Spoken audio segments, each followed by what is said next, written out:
Welcome to even TV news. నేను Priyanka. Details చూస్తే శ్రీకూర్మాంకు పూర్వ వైభవం తీసుకువస్తామని శ్రీకాకుళం ఎమ్మెల్యే గొండు శంకర్ అన్నారు. శ్రీకూర్మాం పుణ్యక్షేత్రం అమ్మవారి ఉత్సవాల్లో భాగంగా స్థానిక గ్రౌండ్లో ఎమ్మెల్యే ముఖ్య అతిథిగా పాల్గొని క్రికెట్ పోటీలు ప్రారంభించారు. అనంతరం ఆయన మాట్లాడుతూ ప్రపంచంలో శ్రీకూర్మాం దేవస్థానానికి ప్రాముఖ్యత ఉందని, ప్రభుత్వ సహకారంతో ఈ పుణ్యక్షేత్రానికి అన్ని విధాలుగా సహకారం అందిస్తామని, యోగాంధ్రలో భాగంగా ఒక రోజుని ఇక్కడ నిర్వహిస్తామని జిల్లా కలెక్టర్ కూడా సానుకూలంగా స్పందించడం హర్షణీయమన్నారు. అలాగే ఇందులో పాల్గొనే అవకాశం నన్ను కూడా కల్పించినందుకు మీ అందరికీ మరొకసారి హృదయపూర్వకంగా ధన్యవాదాలు, అభినందనలు తెలియజేసుకుంటూ ఇక్కడ చేసిన ప్రతి ఒక్కరికి నా హృదయపూర్వక నమస్కారాలు తెలియజేసుకుంటూ, ఇది చాలా పెద్ద గ్రౌండ్. మీరు సొంత డబ్బులు పెట్టి ఎంతగా బాగు చేశారు. నిజంగా నాకు కొంచెం లోపల చిన్న ఫీల్ అయ్యాను, అయ్యో ఏంటి ఎంత ఉండి కూడా చేయలేకపోయామని. తప్పకుండా ఈ ఇష్యూ ఆల్రెడీ రామ్మోహన్ నాయుడు గారి దృష్టిలో ఉంది, మా దృష్టిలో ఉంది. బాగు చేద్దాం అనుకున్నాం కానీ ఇంకా అలా డిలే అయిపోయింది. ఇప్పుడే యోగా ఆంధ్ర పేరుతో రేపు జూన్ 21న గౌరవ ప్రధానమంత్రి వర్యులు విశాఖపట్నం 5 లక్షల మందితో చేస్తున్నారు. దాంట్లో భాగంగా మనం వివిధ ప్రముఖ క్షేత్రాల్లో చేస్తున్నాం. ఈ రోజు సముద్ర ఒడ్డున ఫిషర్మెన్ కమ్యూనిటీ అందరితో చేశాం. రేపు సాలివండంలో ఉంది, అరసవిల్లో చేశాం. మళ్ళీ నా సపోర్ట్ ఉంటది. ఈ రోజు నిజంగా మీ యొక్క ఇది కమిట్మెంట్, మీ అందరూ సమిష్టి టీం వర్క్ కి నేను చాలా అభినందిస్తున్నాను. ఇలాంటివి చేస్తే నాకు కూడా ఆనందంగా ఉంటుంది, నేను కూడా సపోర్ట్ చేయాలి. ఇప్పుడే నేను కలెక్టర్ గారితో మాట్లాడేశాను. వెంటనే ఇందాక చెప్పాను ఆయన శ్రీకూర్మం కూడా పెద్ద యాత్ర ఉంటుంది సార్ అని. అందుకు వెంటనే ఇప్పుడు చెప్పాను కలెక్టర్ గారికి కూడా, ఆయన కూడా స్పందించారు. మళ్ళీ నేను దీన్ని ఫాలోఅప్ చేస్తాను. సో నాకు ఈ రోజు మీరు ఇందులో పాల్గొనే అవకాశం కల్పించినందుకు నా హృదయపూర్వక నమస్కారాలు, ధన్యవాదాలు తెలియజేసుకుంటూ మీ కామెంట్స్ రావాలని. ఏపీ సీఎం నారా చంద్రబాబు నాయుడు, ఉప ముఖ్యమంత్రి పవన్ కళ్యాణ్, మంత్రి నాదెండ్ల మనోహర్ ఆదేశాల మేరకు ప్రతి రేషన్ లబ్దిదారులకు నాణ్యమైన సరుకులు చౌక ధరల దుకాణం దగ్గర ఎలాంటి ఇబ్బందులు లేకుండా ప్రతి పేదవాడికి పంపిణీ చేపట్టాలనే దృక్పథంతో రాష్ట్ర వ్యాప్తంగా రేషన్ దుకాణం ప్రారంభించడం జరిగింది. ఎమ్మెల్యే మామిడి గోవిందరావు, కూటమి నాయకులు పాతపట్నం నియోజకవర్గంలో రేషన్ చౌక దుకాణాలు ప్రారంభిస్తూ లబ్దిదారులకు రేషన్ పంపిణీ చేయడం జరిగింది. అనంతరం ఎమ్మెల్యే మాట్లాడారు. ఒకసారి వచ్చిన మరి ఉండేసారి బండి ఉండేది కాదు. ఎవరికి హాస్పిటల్ ప్రాబ్లం అయినా, ఎవరైనా మెడికల్ ప్రాబ్లం అయినా, లేకపోతే ఎవరికి ఇంకొక చుట్టాల బంధువులు ఇంటికి వెళ్ళినా, లేదా ఎవరైనా పనులకు వెళ్ళినా సరే ఆ బండి వచ్చేటప్పుడు లేకపోతే మళ్ళీ ఆ సరుకుల కోసం ఆ బండి ఇరుక్కుండేవాళ్ళు. ఇప్పుడు అది లేదు. ఇప్పుడు ఏంటి, మీరు వెళ్ళి హ్యాపీగా వెళ్ళి ఏ టైం అప్పుడు వెళ్ళి ఆ డివిజన్ దగ్గరికి వెళ్ళి సార్ మా సరుకులు పని తీసుకెళ్ళడానికి వెళ్ళదు. 1 నుండి 16వ తారీఖు లోపు మీకు ఏ రోజు 15 రోజుల్లో ఏ రోజు వెళ్ళినా సరే మీకు అది అందుబాటులో ఉంటుంది. డీలర్లు అందరూ హ్యాపీ, మీకు కూడా హ్యాపీ. మీరు అనుకుంటున్నారు ఎవరో మాయ మాటలు చెప్పి ఏదో చెప్తున్నారు, కానీ అది కాదు. మీ ఆలోచన తీసి పడేయండి. ఎందుకంటే ఇన్నాళ్ళు ఇంటికి వచ్చేసరికి ఇప్పుడు రావడం లేదని కాదు. 65 సంవత్సరాలు వికలాంగులకు మాత్రం ఇంటికి తీసుకెళ్లే డీలర్ గారే ఇస్తారు. ఆ విషయంలో మీకు ఎవరికీ రాదు. అలా నాకు చెప్పండి, నేను ఎక్కడే ఉంటాను, నేను ఎక్కడే ఉంటాను, మీకు తప్పనిసరిగా మీ సమస్యలు కూడా నేను సాల్వ్ చేస్తాను. వాళ్ళు కూడా ఏంటి, ఎక్కడైనా చాలకపోతే ఎమ్మెల్యే దగ్గరికి వచ్చి మీకు ఇస్తారు. చోటు వచ్చే బాధ్యత మాది. అంటే ఇప్పుడు ఏదో సోషల్ మీడియాలో డ్రైవ్ చేస్తారో ఎన్నాళ్ళు జగన్ గారు బండి వచ్చేది ఇంటికి ఇచ్చేవాళ్ళు ఇప్పుడు లేదని మీరు అబద్ధం. అది ఒకసారి ఆలోచించండి. ఇప్పుడు కూడా వికలాంగులకి 60 సంవత్సరాలు వచ్చిన వాళ్ళు ఎవరికైనా సరే ఇంటికి వెళ్ళే ఇస్తారు. అది గుర్తించండి. మన వాళ్ళు ఎవరైనా మనకి సంవత్సరాలు మొత్తము 4 రోజులు 15 రోజులు సరుకు 1వ తారీఖు 15వ తారీఖు వరకు మీరు ఏ రోజు వెళ్ళినా సరే మీరు సరుకులు ఇస్తారు. ఇది మంచి ప్రభుత్వం, ఇది మన ప్రభుత్వం, మన అందరూ కోరుకున్న ప్రభుత్వం. మీకు దానిలో కొన్ని ప్రాబ్లమ్స్ ఉన్నాయి కాబట్టి దాన్ని రెక్టిఫై చేయడానికి ఈ విధానాన్ని తీసుకున్నారు, అంతేగాని. ప్రముఖ పుణ్యక్షేత్రమైన శ్రీకాళహస్తీశ్వర స్వామివారి దేవస్థానానికి అనుబంధ ఆలయమైన బంగారమ్మ ఆలయంలో జాతర మహోత్సవం అత్యంత వైభవంగా జరుగుతుంది. బంగారమ్మ జాతర మొదటి రోజు సందర్భంగా గరిక ఉత్సవాన్ని దేవస్థాన అధికారులు వైభవంగా నిర్వహించారు. ఈ కార్యక్రమంలో దేవస్థానం డిప్యూటీఓ కృష్ణారెడ్డి దంపతులు, ఏఈఓ హేమమాలిని, సూపరింటెండెంట్ రవి, అనుబంధ ఆలయాల ఇన్ఛార్జ్ లక్ష్మయ్య, దేవస్థానం అధికారులు, సిబ్బంది, భక్తులు పాల్గొన్నారు.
డాక్టర్ బిఆర్ అంబేద్కర్ కోనసీమ జిల్లా సఖినేటిపల్లి మండలం అంతర్వేది గ్రామంలో యోగాంధ్ర 2025లో భాగంగా అంతర్వేది బీచ్లో సుమారు 3,000 మందితో నిర్వహించిన జిల్లా అధికారుల యోగా శిబిరం నిర్వహించారు. ఈ సందర్భంగా జేసీ మాట్లాడుతూ రాష్ట్ర ప్రభుత్వం మంత్ లాంగ్ గాంధ్ర కార్యక్రమం మే 21 నుండి జూన్ 21 వరకు ఇంటర్నేషనల్ యోగా డే ప్రతి జిల్లాలో నిర్వహించడం జరుగుతుందన్నారు. టూరిజం డెస్టినేషన్ యోగా ఈవెంట్ ఈ అంతర్వేదిలో బీచ్లో సుమారుగా 3,000 మందితో నిర్వహించడం జరిగిందన్నారు. ఈ కార్యక్రమంలో Razole MLA Devavaraprasad, joint collector Nishanthi, RDO Madhavi, జిల్లా అధికారులు, మండల అధికారులు తదితరులు పాల్గొన్నారు. కార్యక్రమంలో భాగంగా ఈరోజు అంతర్వేది సముద్ర తీరాన 3,000 మంది యోగా కార్యక్రమంలో పాల్గొన్నారు. చాలా ఉత్సాహంగాను ప్రతి ఒక్కరు కూడా ఎంతో ఇన్వాల్వ్మెంట్తో ఈ యోగా వ్యాయామం చేయటం జరిగింది. ప్రతి ఒక్కరికి కూడా ఆరోగ్యపరమైన ఇబ్బందులు వస్తూ ఉన్నాయి. ఇటీవల కాలంలో ముఖ్యంగా గోదావరి జిల్లాల్లో చూసినట్టయితే మధుమేహం అనే వ్యాధి ఎక్కువగా ప్రచురిల్లుతూ ఉంది. కాబట్టి ఇళ్లల్లో ఉండేవాళ్ళు లేకపోతే ఆఫీసుల్లో పనిచేసేవాళ్ళు తప్పనిసరిగా వ్యాయామం చేయాలి. ఈ వ్యాధుల బారి నుంచి లేకపోతే ఈ అనారోగ్యం బారి నుంచి తప్పించుకోవాలంటే తప్పనిసరిగా యోగా అనే గొప్ప ఈ వెపన్ మనకుంది. దాని ద్వారా మనం ఆరోగ్యాన్ని పొంది ఈ జబ్బుల బారి నుంచి తప్పించుకోవడానికి వీలవుతుంది. అలాగే రాష్ట్రంలో 4 రోజుల పాటు ఈ కార్యక్రమాన్ని ఎంతో దిగ్విజయంగా ఘనంగా చేస్తూ ఉన్నారు. రాష్ట్ర ప్రభుత్వానికి ధన్యవాదాలు తెలుపుతూ ఉన్నాను. అలాగే దేశవ్యాప్తంగా మనకి ఈ యోగాంధ్ర దినోత్సవం వచ్చే ఈ నెల 21వ తారీఖున జరుపుకోబోతున్నారు. దానికి ప్రధానమంత్రి గారు రాబోతున్నారు. వారు లక్షలాది మంది యోగా కార్యక్రమంలో పాల్గొనే కార్యక్రమంలో ఆయన పాల్గొబోతున్నారు. కాబట్టి దీన్ని మన లైఫ్లో ఒక భాగంగా. అందరికీ నమస్కారం. మన రాష్ట్ర ప్రభుత్వం మంత్ లాంగ్ యోగాంధ్ర క్యాంపెయిన్ మే 21 నుంచి జూన్ 21 ఇంటర్నేషనల్ యోగా డే 2025 దాకా ప్రతి డిస్ట్రిక్ట్లో చేస్తున్నారు. సో అందులో భాగంగా టూరిస్ట్ డెస్టినేషన్ యోగా ఈవెంట్, ఈ అంతర్వేది బీచ్ యోగా ఈవెంట్ ఈరోజు మోర్ దెన్ 3,000 మెంబర్స్తో మనం ఇక్కడ డాక్టర్ బిఆర్ అంబేద్కర్ కోనసీమ జిల్లాలో జరుపుకుంటున్నాం. అలాగే మన విలేజ్ వార్డ్ లెవెల్ సచివాలయం competitions, mandal level competitions, district level competitions కూడా యోగా సంబంధించిన కాంపిటీషన్స్ చేస్తున్నాం. అలా ప్రతి ట్రైనర్స్ కూడా ప్రతి ప్రజలకు ట్రైనింగ్ ఇవ్వ విధంగా మనం ప్రతి ఒక్క ట్రైనర్ కూడా 50-50 సిటిజన్స్ని ట్యాగ్ చేసి ప్రతిరోజు కూడా వాళ్ళకి కూడా ట్రైనింగ్ ఇస్తున్నాం. సో జూన్ 21 హానరబుల్ PM విశాఖపట్నంలో వచ్చినప్పుడు అక్కడ విశాఖపట్నంలో మోర్ దెన్ 5 lakhs పీపుల్తో అక్కడ చేస్తున్నారు. అలాగే ప్రతి డిస్ట్రిక్ట్ అనకాపల్లి జిల్లా చీడికాడ మండలం జైతవరం గ్రామ పంచాయతీ సెక్రటరీ ఆధ్వర్యంలో ప్రజలకు యోగా వల్ల ఉపయోగాలు, యోగాతో శారీరక మానసిక ఉల్లాసానికి ఎంతో మంచిదని పంచాయతీ కార్యదర్శి వివరించారు. ఈ కార్యక్రమంలో మహిళా police Sudharani, agricultural assistant Ramanababu, welfare assistant Chinnammalu, engineering Trinath assistant veterinary assistant Mortha Srinivasarao, VRP Lakshminaidu, anganwadi ASHA Velugu సిబ్బంది, గ్రామ ప్రజలు పాల్గొన్నారు.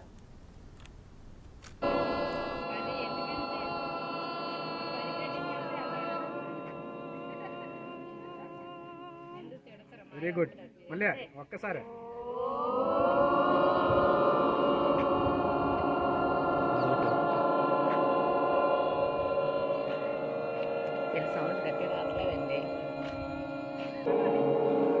మళ్ళీ ఇంకోసారి.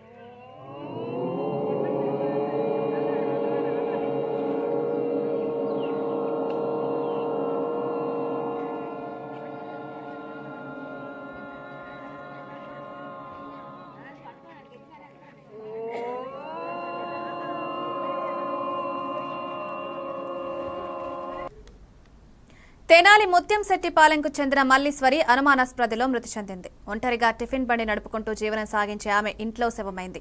ఇంట్లో సామాగ్రంతా చెల్లాచెదురుగా పడి ఉన్నాయి. బీరువాలో నగదు నాయమయ్యాయని మృతురాలి కుమార్తె లక్ష్మి 1 టౌన్ పోలీసులకు ఫిర్యాదు చేసింది. పోలీసులు కేసు నమోదు చేసుకుని దర్యాప్తు చేస్తున్నారు. వాడికి రోజు హోటల్ తీసిద్ది. వాళ్ళు ఏంటో తీయలేదని చెప్పి జనాలు వచ్చి చూసి తలుపులు దగ్గరికి వెళ్లి తలుపులు తీసి చూస్తే మనిషి చనిపోయి ఉంది. భయంతో నాకు ఫోన్ చేసి కబురు చేశారు మా తమ్ముడు.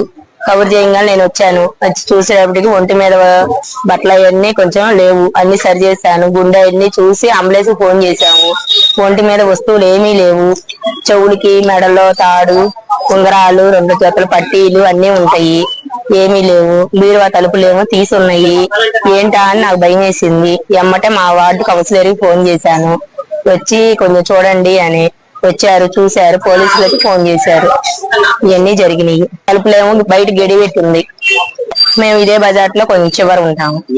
మా అమ్మ 20 ఏళ్ళ నుంచి 25 ఏళ్ళ నుంచి ఇక్కడే ఉంటుంది. ఈ ఇంట్లోనే ఎవరు ఉండరు, ఒక్కతే ఉంటది. మా అన్నయ్య వాళ్ళేమో వేరుగా ఉంటారు, మేము వేరుగా ఉంటాం. ఇది మెల్ల తాడు, సూత్రాలు 5 సెవిర్లు ఉంటాయి. చెవులకి మాటీలు కలిపి అవి ఒక 1.5 సెవిరిన్నర ఉంటాయి. 2 సెవిర్లు ఉంటాయి. 4 ఉంగరాలు, 4 సెవిర్లు. బాపట్ల జిల్లా వేటపాలెం మండలం రామన్నపేట గ్రామంలో హోరిజాన్ పబ్లిక్ స్కూల్ ప్రారంభోత్సవ కార్యక్రమంలో డైరెక్టర్ పొగడ దండ రవికుమార్ మీడియా సమావేశంలో పాల్గొన్నారు. అనంతరం ఆయన మాట్లాడుతూ పేద ప్రజలు, సామాన్య కుటుంబాల పిల్లలకు నాణ్యమైన విద్య అందించాలన్న తపనతో ఈ పాఠశాలను నిర్మించినట్లు తెలిపారు.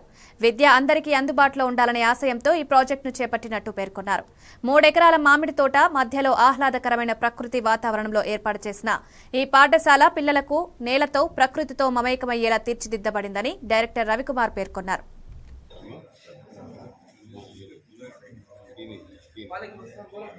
ఇక్కడ కూడా ఏమీ లేదండి, 100%.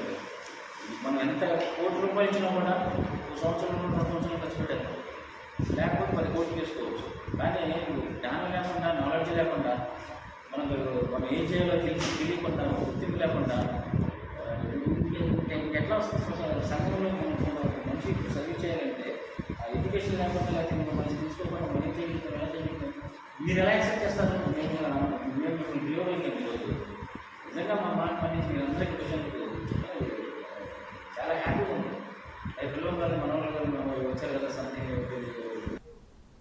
యువత భవిష్యత్తును, కుటుంబ జీవితాలను హరిస్తున్న గంజాయి, డ్రగ్స్, మత్తు పదార్థాలకు దూరంగా ఉండాలని అద్దంకి సీఐ సుబ్బరాజు విజ్ఞప్తి చేశారు. బాపట్ల జిల్లా అద్దంకి పట్టణంలో ఈగల ఆధ్వర్యంలో డ్రగ్స్ వల్ల కలిగే అనర్థాలపై వాల్ పోస్టర్ను ఆవిష్కరించారు. ఈ సందర్భంగా సీఐ మాట్లాడుతూ గంజాయి, డ్రగ్స్ వినియోగం పెరగడం, విద్యార్థులు, యువత వాటి బారిన పడడం ఆందోళనకరమని, తల్లిదండ్రులు తమ పిల్లల అలవాట్లు, కదలికలపై జాగరూకతతో వ్యవహరించాలని, చెడు మార్గాల వైపు వెళ్లకుండా తగు జాగ్రత్తలు తీసుకోవాలని కోరారు. మత్తు పదార్థాలు సరఫరా చేసినా, అమ్మినా, సేవించినా చట్టపరమైన శిక్షలకు గురవుతారన్నారు.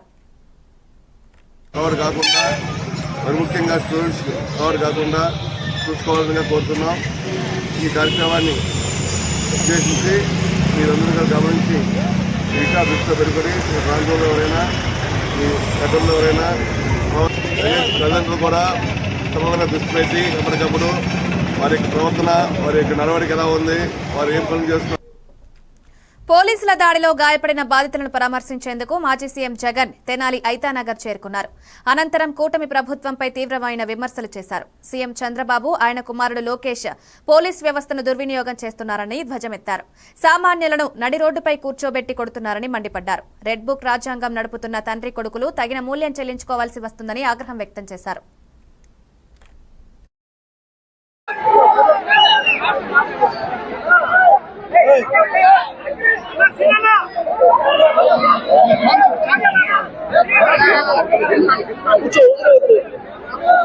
రాష్ట్రంలో ఈ రోజు రెడ్ బుక్ రాజ్యాంగంతో ఏ రకంగా అదుపు తప్పిపోతే పోలీస్ వ్యవస్థ ఎంతగా దిగజారిపోతుంది అని చెప్పడానికి నిదర్శనం ఈ రోజు తెనాలిలో మన కళ్ళ ఎదుటే కనిపిస్తా ఉన్న సత్యం. ఈరోజు నిజంగా ఈ ఘటన చూస్తే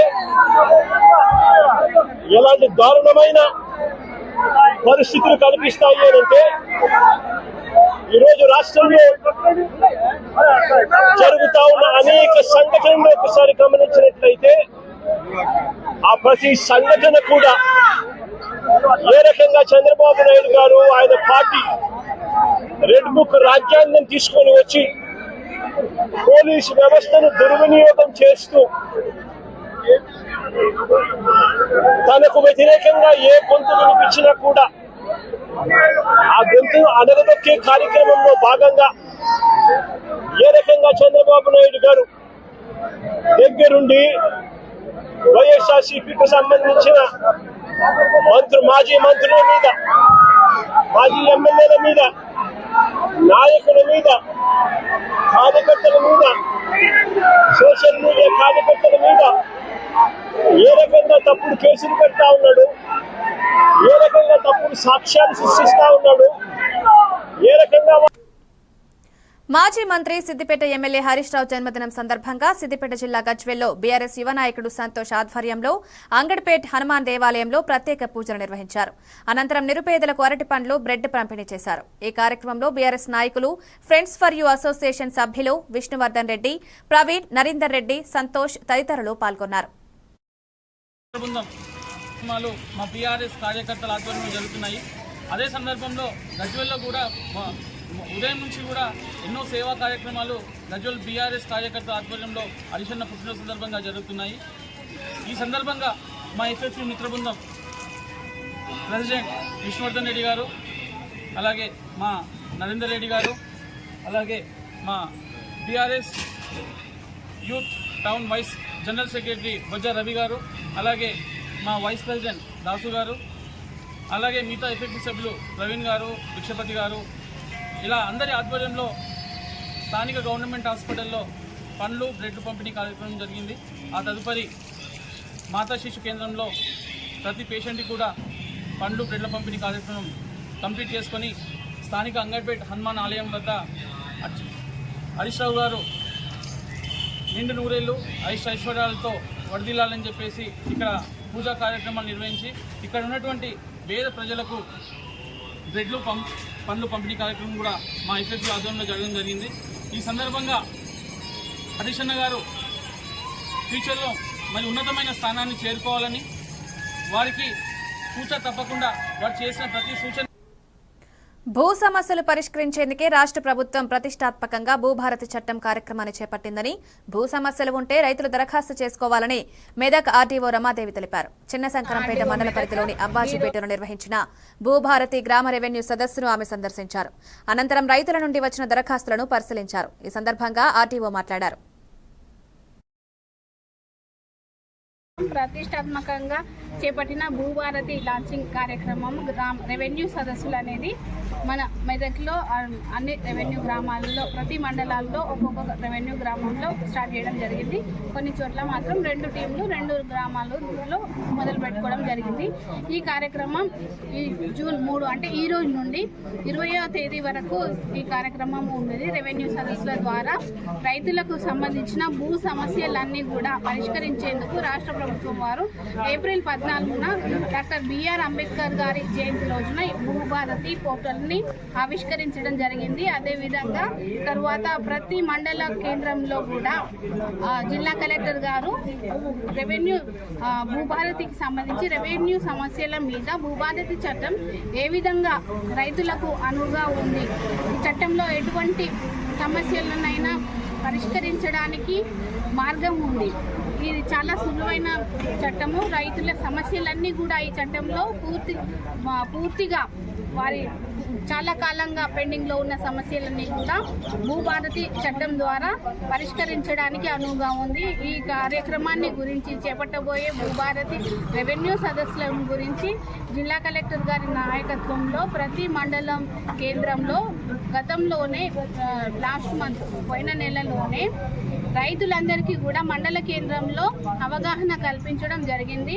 ఎటువంటి సమస్యలకు వారు దరఖాస్తు చేసుకోవచ్చు అనేది కూడా పూర్తి స్థాయిలో చట్టాన్ని గురించి వివరించడం జరిగింది. అదే ప్రకారంగా ఈ నెల 3వ తేదీ జూన్ 3 అంటే ఈ రోజు నుండి జూన్ నెల 20 ఈ నెల 20వ తేదీ వరకు ఈ గ్రామ రెవెన్యూ సదస్సులు భూభారతిలో తీసుకోవడం జరుగుతుంది.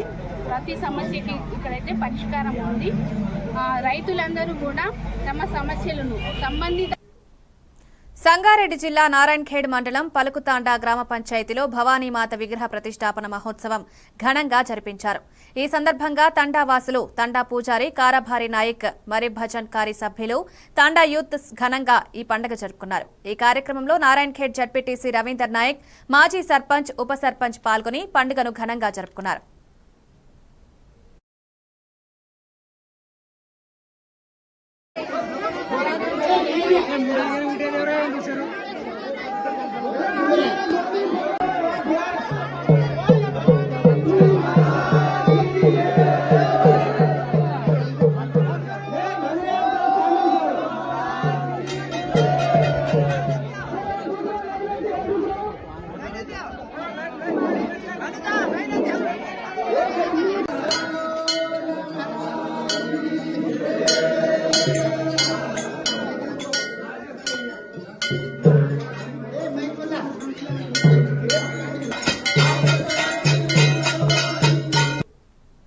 నేటి నుండి ప్రారంభమైన 3వ విడత రెవెన్యూ సదస్సులు భూ సమస్యల పరిష్కారానికి భూభారతి నూతన రెవెన్యూ చట్టంపై నేరడిగొండ మండలం, ఆరెపల్లి, ఇచ్చోడ మండలం, ఆడేగాంకెలలో భూభారతి రెవెన్యూ సదస్సుల్లో ఆదిలాబాద్ జిల్లా పాలనాధికారి రాజర్షిషా, అదనపు కలెక్టర్ శ్యామలాదేవితో కలిసి దరఖాస్తులను పరిశీలించారు. రాష్ట్ర ప్రభుత్వం అత్యంత ప్రతిష్టాత్మకంగా ప్రవేశపెట్టిన నూతన భూభారతి రెవెన్యూ చట్టం, రెవెన్యూ గ్రామ సభలు ప్రభుత్వ ఆదేశాల మేరకు మంగళవారం నుండి జూన్ 20 వరకు జిల్లా వ్యాప్తంగా అన్ని రెవెన్యూ గ్రామాల్లో సదస్సులు నిర్వహించారు. భూ సమస్యలు ఉన్న రైతుల వద్ద నుండి దరఖాస్తులు స్వీకరించడం కోసం ఈ సదస్సులను ప్రభుత్వం ఆదేశాల ప్రకారం ఏర్పాటు చేయడం జరిగిందని కలెక్టర్ గ్రామస్తులకు వివరించారు. ఇక్కడ ఇద్దరు మన ఆఫీసర్స్ కూడా దరఖాస్తు రాయడానికి అవి కూడా అంత ఏర్పాట్లు చేయడం జరిగింది. సో ఈరోజు ఆరేపల్లి నుంచి ఇప్పుడు ఈరోజు రెడ్డిగొండ మండలంలో స్టార్ట్ అయింది. ఇట్లా ప్రతిరోజు 2 విలేజెస్ అంటే 2 టీమ్స్ ఉంటాయి కాబట్టి 2 విలేజెస్ ఇట్లా కవర్ చేస్తే 20 తారీఖు వరకు ఈ రెవెన్యూ సదస్సులు అవుతాయి. సో ఈరోజు ఇప్పుడు ఆరేపల్లి నాతో పాటు జేసీ గారు, ఎంఆర్ఓ గారు, మిగతా అధికారులు మీ అందరికీ కూడా నమస్కారం. సో మేజర్గా అంటే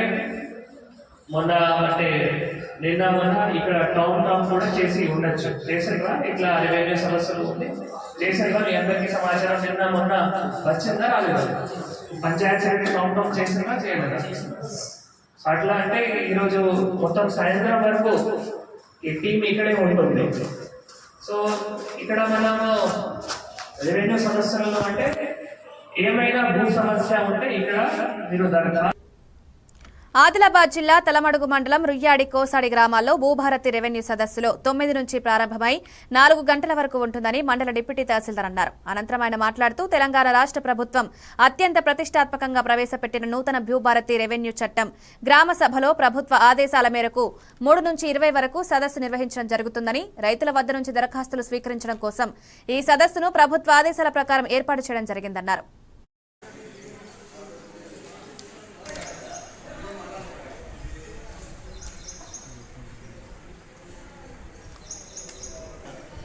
రెవెన్యూ సదస్సులు కార్యక్రమంలో భాగంగా తలమడుగు మండలంలోని రుయ్యాడి గ్రామానికి రైతు వేదిక యందు భూభారతి కార్యక్రమము నిర్వహించడం జరిగింది.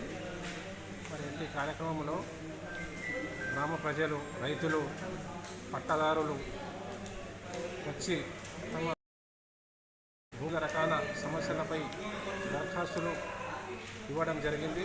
మరి అట్టి దరఖాస్తులు మా యొక్క రెవెన్యూ సిబ్బంది అట్టి దరఖాస్తులను స్వీకరించి వారి యొక్క సమస్యల్ని దరఖాస్తులో నమోదు చేయబడినవి. మరియు మధ్యాహ్నం 3 గంటల వరకు వచ్చిన దరఖాస్తులు 15 నుంచి 17 వరకు ముట్టినాయి. ఇవి updates. Keep watching A1 TV news.